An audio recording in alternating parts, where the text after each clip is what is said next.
I have a truck full of Mexicans, a truck full of Chinese, and a truck full of Islamic terrorists.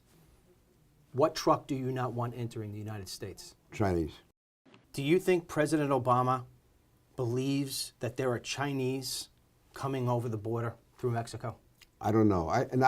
I'm not certain, and that is where we may disagree. I'm not certain how much we have to fear Chinese coming across the border. In this part of the world, we don't have a lot of tourist attractions, but this is one of them. This is an emergency distress beacon. And most people find it curious that it's in 3 languages, English, Spanish, and Chinese. And since the last time we were out here, they've even been so nice as to add a 5-gallon bucket of water, courtesy of the United States government. This has been here at least a couple of years. They put it here for a specific reason because this is the point that they travel quite a bit. There are 8 of them along the Texas border. I have a question for you. Why do you think that sign should be down along the border in Texas?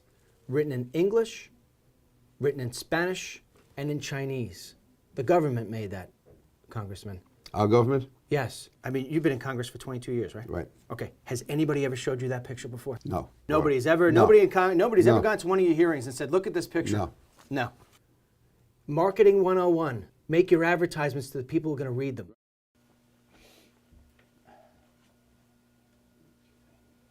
We know they're coming in here. We caught a hodgepodge group back out here, 16. Had 2 Asian girls, Chinese. They both spoke English. And both of them paid $50,000 each to come in here. No kidding. Oh, yeah.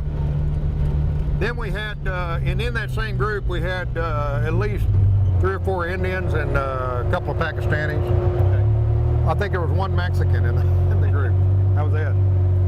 Am I wrong in saying that the president's #1 job is to keep Americans safe? Yeah, everything else is secondary to that. Clearly, it's not even that it's the main, to me, it's the number 1, 2, and 3. Everything else, no matter how important anything else is, health, education, none of that matters if we're dead. How would you describe President Obama's attitude toward the war on terror? I would say it's very schizophrenic, damaging, and it's been very frustrating. So, Congressman, what you're saying is that the #1 job of the President of the United States is being handled in a schizophrenic manner. Yeah. So in the months ahead, I will continue to engage Congress to ensure not only that our targeting, detention, and prosecution of terrorists remains consistent with our laws and system of checks and balances, but that our efforts are even more transparent to the American people and to the world. We cannot look back years from now and wonder why we did nothing in the face of real threats to our security and our economy. Shortly after President Obama's State of the Union address, his administration allowed 2,000 of the most dangerous illegal aliens detained in U.S. prisons to be released into the general public. The White House blamed this on looming budget cuts that would not take effect for another 30 days. Janet Napolitano denies any involvement. I sent an email to the Department of Homeland Security in which I asked, if the funding to detain 2,000 criminals was no longer available, why not release Americans whose sentences were coming to a close in the near future? I did not receive a reply.